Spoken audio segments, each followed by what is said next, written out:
Hey guys, it's ArchieLuxury, your pontiff. And guys, I'm just making this video here. And I just want to say to you guys, don't get too excited with yearly releases from Rolex, TUDOR, Omega. And I got to tell you, so many people never even knew when they were releasing stuff. They used to release stuff at Bezel World, and then Bezel World got greedy and the interweb took over and now the big makers are releasing stuff themselves. Who can blame them? Who can blame them? I mean, why pay for Bezel World? And I gotta tell you, so many people are so excited. What's the new Explorer that's coming out? Quick wristwatch check. I got the superseded, the previous model Explorer 2. This is the current, because it hasn't been released yet.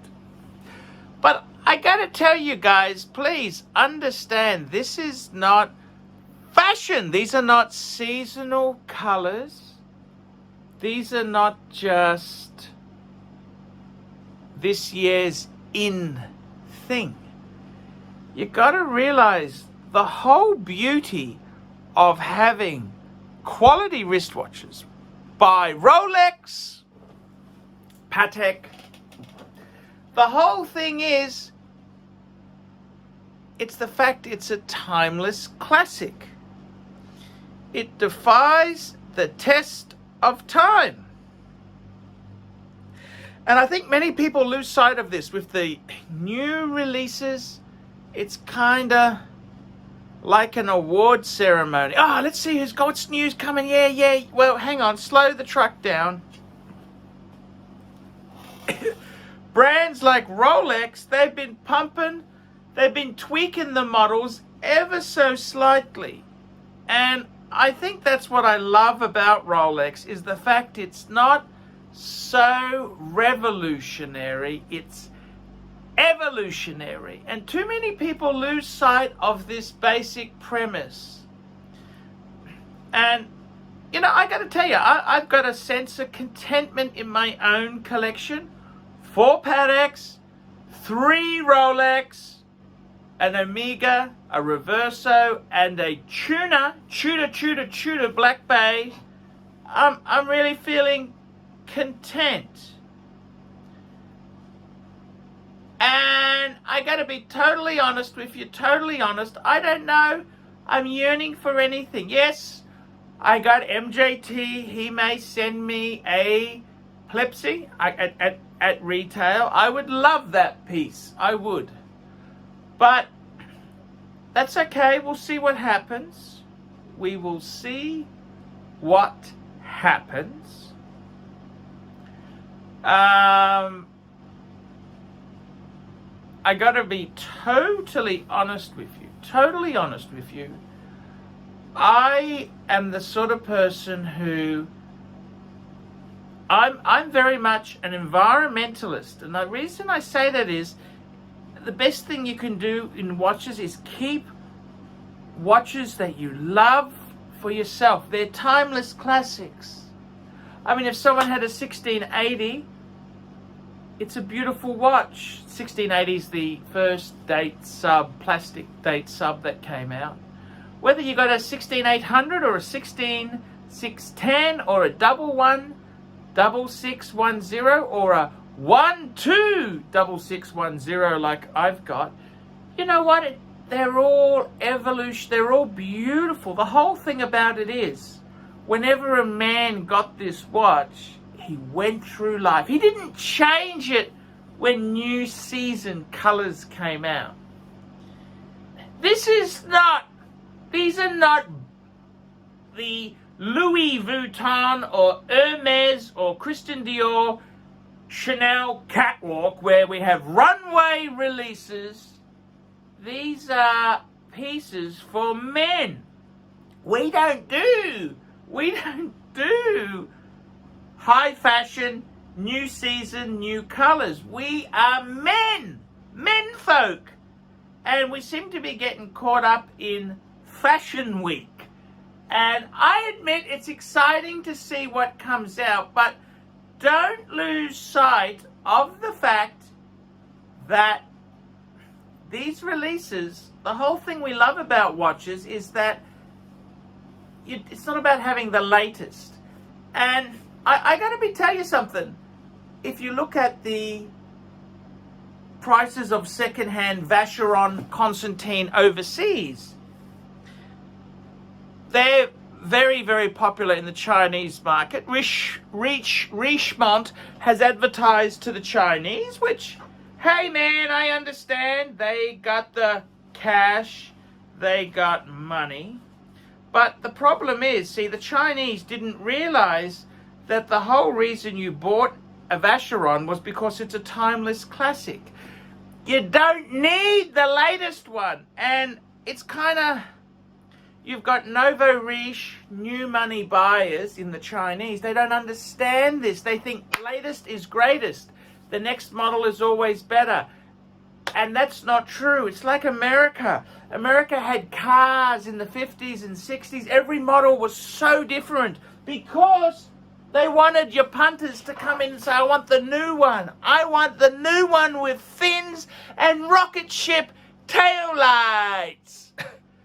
And it lost the true meaning. So I just want to say on my video here that it's very important to me that you do understand what you're getting involved in. You've got to understand that luxury watches, these are hideously expensive. I mean, a Rolex now, a Rolex is a major achievement for a man to acquire in his lifetime. It is a major achievement. These are big money. And just because a new, so say a man has an Explorer 2, just because a new one comes out, that doesn't mean the old one's garbage. It doesn't mean that at all. It means that there's a new one, but it means that a man, he doesn't just drop it like underpants and say, oh, I'm going to go with the new. It doesn't work like that. These are stylish. These are style icons. See, the whole thing that I love about Rolex is that it's not a fashion brand. One of the biggest disappointments in the watch collecting area is Cartier. See, Cartier, Liza Minnelli said you haven't really made it till you've walked into a Cartier boutique and you bought a Cartier watch. Now, she wasn't talking about musty Cartier or that stupid tank Solo. She was talking about gold, solid 18-karat gold Cartiers. And the problem is, Cartier used to be a timeless classic. It's become a runway fashion show. They release models and then they dump them. Classic case is the Cartier Roadster. I love the Roadster. They release it, it's expensive, then they release, at the end of its product life, the Cartier Roadster C, which is a C for cheap Charlie version, and then they drop it. You know, Cartier, it's a fashion brand. It just makes me so upset. See, Rolex doesn't do that. You know, Giorgio Armani, he used to dress his models with a 16200 Datejust. That was smooth bezel, steel smooth bezel, steel Datejust. So it wouldn't take away from the clothes. It was just, that's what you expected that caliber of man to wear. So I got to be honest with you guys. It's great to have some new releases and it is exciting. But please, please understand that, hey, these things that happen, you don't have to just get rid of the old model. We're not nouveau riche fleas who need to dump the old ones. Now the Chinese, God bless their soul, because they've revolutionized the world. They put property prices up. Thank you. They have put prices up around the world, and they have drained the market for Rolex, which, hey man, I'm sitting pretty, I must admit. But just remember, these are design classics. The whole reason we buy a Rolex is because it is a timeless classic. New releases may be exciting, but don't ever lose sight. They are design classics. I'm ArchieLuxury. That's my thought of the day. Tell me what you think. Like, subscribe, tell your friends, and I will see you in the next one. Hi guys, ArchieLuxury. And who do I recommend in America? In America, who do I recommend for quality pre-owned wristwatches? DavidSW, DavidSW, DavidSW. Go to DavidSW.com. He is the best, the greatest pre-owned dealer in all of the United States of America. DavidSW, DavidSW, DavidSW. Hey guys, ArchieLuxury. Who do I recommend for watches in Brisbane and Sydney? Vintage Watch Co. That's correct. Vintage Watch Co. in Brisbane Arcade in Brisbane and the Strand Arcade in Sydney. Vintage Watch Co. Brisbane and Sydney. Ronnie, I've known him since the late 90s. Ronnie is a top bloke. Luke is a great guy. Vintage Watch Co. That is who I recommend in Australia.